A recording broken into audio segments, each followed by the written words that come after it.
but 2/3 of it look like that, which is like squared off. It's like they cut the best part of the rock off. So we're gonna pause and decide what to do overnight, because that's really frustrating. We waited 6 weeks for this rock, and then to have it show up wrong is just a bummer. It's frustrating how nothing seems to harmonize. I'm relieved that the material has been confirmed as tile, as many of us were perplexed by its unevenness, particularly along the wall. Some attempted to excuse it as carpet, but it's unmistakably old world.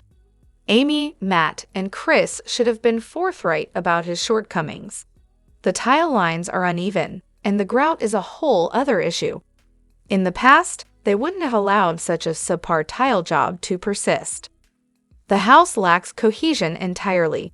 It appears they gathered inspiration from various Instagram posts and applied them haphazardly to different rooms, resulting in a mishmash of conflicting design choices.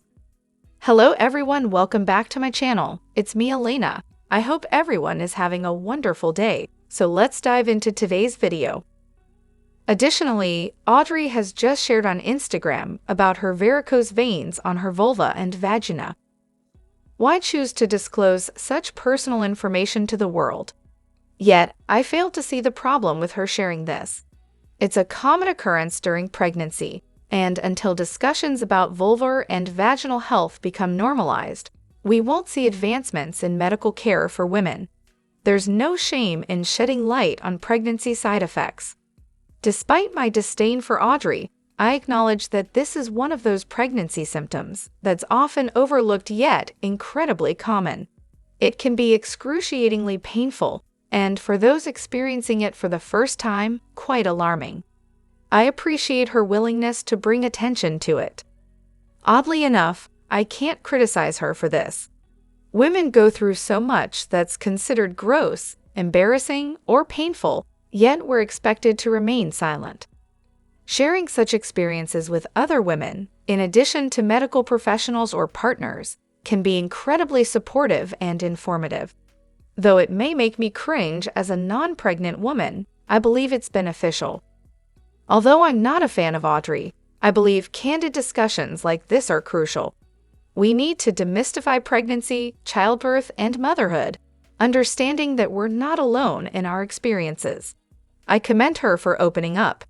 My own mother's openness about her experience with vulvar cancer educated and potentially saved lives. Such frank discussions are vital. There should be no shame in talking about it. In all honesty, I'm conflicted. While I dislike Audrey, I recognize the tendency to romanticize and glamorize pregnancy and parenthood, particularly on social media. Therefore, it's essential for people to address these real-life aspects. Many comments reflect surprise at not knowing this was a possibility, myself included. I'd rather learn about it in this manner, albeit uncomfortable, than experiencing it firsthand without prior knowledge. Posts like these could be especially valuable for individuals raised in environments where comprehensive sex education or women's healthcare isn't prioritized, potentially averting confusion or misunderstandings. Moreover, another renovation debacle. The fireplace stone doesn't meet their old world standards. Have they ever seen what materials real homesteaders use? They prioritize local resources to minimize transportation costs and pollution, aiming for self-sufficiency rather than luxury. It's as if they're completely disconnected from the essence of homesteading. But will they actually be moved into the house by Christmas? It's now over 3 months past, and she was adamant about meeting that deadline. Initially, I thought it was an April Fool's joke because of their fixation on this old-world aesthetic. Are they really aiming for a curated rustic vibe? Those stones don't magically appear, they're delivered in boxes on pallets. Did he seriously wait until they were unloaded to reject them? It seems his in-laws finally intervened, as they're too comfortable posting nonsensical updates. There's a serious lack of self-awareness here. While I understand the frustration of receiving something different from what was ordered, this entire renovation has been chaotic. I don't have much sympathy, especially considering my own ongoing renovation. almost completed within 10 days, involving extensive work done almost entirely by my husband. They seem to have intentionally complicated every step, yet have little to show for it. Insisting on an old world vibe in a 1970s house is just bizarre. Always more disappointments. Their obsession with this stone is perplexing. The time and effort spent sourcing and shipping it seem excessive, especially considering it's nothing extraordinary. There are countless options available locally that look identical. Why do they insist on making everything seem so grandiose? It's as if they believe their house is a historical artifact worthy of such trouble. What aspect of their house or renovation truly embodies old world? Despite Jer's repeated references, I have yet to see anything remotely fitting that description. It seems their theme revolves more around wood than any authentic old world charm. However, in Season 5, Episode 4, it's Matt and Amy's 20th anniversary, with Matt attempting to plan a surprise romantic dinner for two at the farm. However, Matt ends up causing more trouble than romance. Some may make excuses for Amy, but the reality is, she's a hoarder. She doesn't prioritize neatness or cleanliness, and without Chris's help, her current home would likely be in disarray. While I have affection for Amy, I couldn't cope with her approach to housekeeping. The constant clutter would drive me to distraction.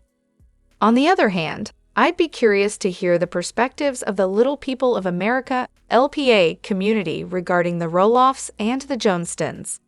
Initially, it seemed acceptable as it provided education and visibility for the community.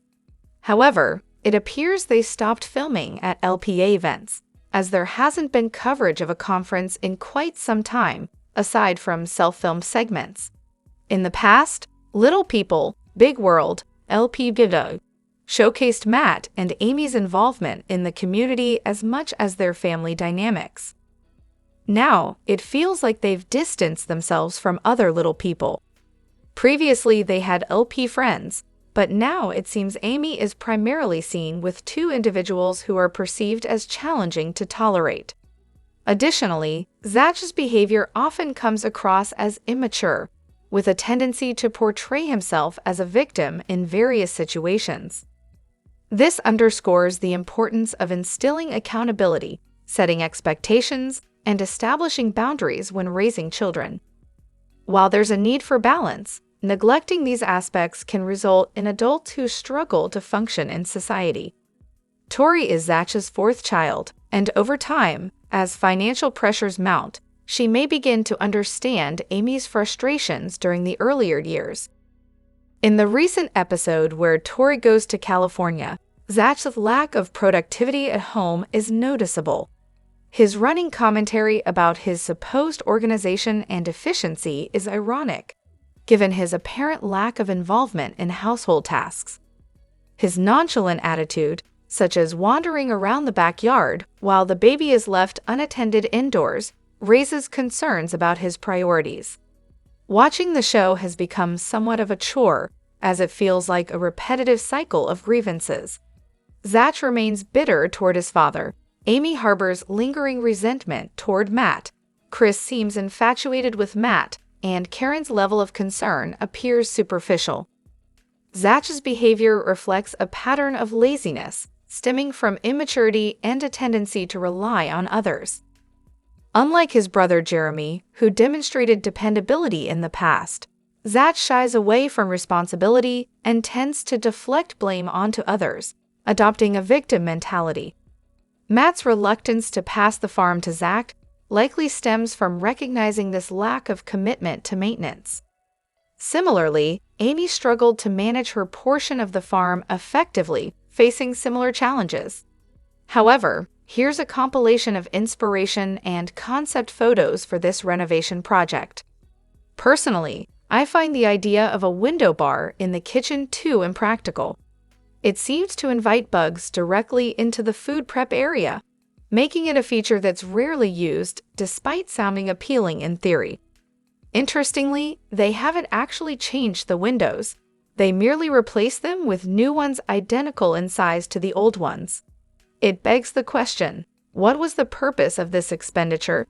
It doesn't bring them any closer to achieving their desired wall of windows, and feels like a significant waste of money. Visualizing an English cottage-inspired version of the diner window concept is a bit challenging, but I suppose it could be executed with some creativity. However, it's evident that if this was the intended look for the kitchen, they've missed the mark by a wide margin. Regarding the wall of windows, they framed areas for it, but have covered them up, indicating they haven't yet found the perfect, elusive old-world windows they desire. In terms of the kitchen window, bifold windows could have been a better choice to achieve a more authentic English cottage aesthetic. Moreover, basically a cleat bracket. No, it's not. It's just some crap someone else with minimal skills built that you are taking credit for, and it's so wrong it's already pulling off the wall. And when he shows the other side of the mantel, the top block is missing. I'm not a builder, but this looks dangerous. Looks to be pulling from the wall on one side, and the other side is missing half the cleat. Geez, this is crazy. And this Instagram story was the cringiest thing ever. You could tell that he had no idea what he was talking about, lol. Also, this is such shoddy work, even with the electrical and how they did that. We just did a renovation with a stone fire and a mantle, and there are no cords coming out anywhere. We hid everything behind a picture TV and did it properly. We also definitely did not install our mantle like that. Good luck, yikes. He needs a professional. And what's the over/under on if that mantle falls off the wall before they get the old world stone up? Hahaha, this guy makes me feel so good about myself. They are going to move back in, and they will have more and more problems come up because of his shoddy work. Additionally, Matt Roloff shares concerning medical update.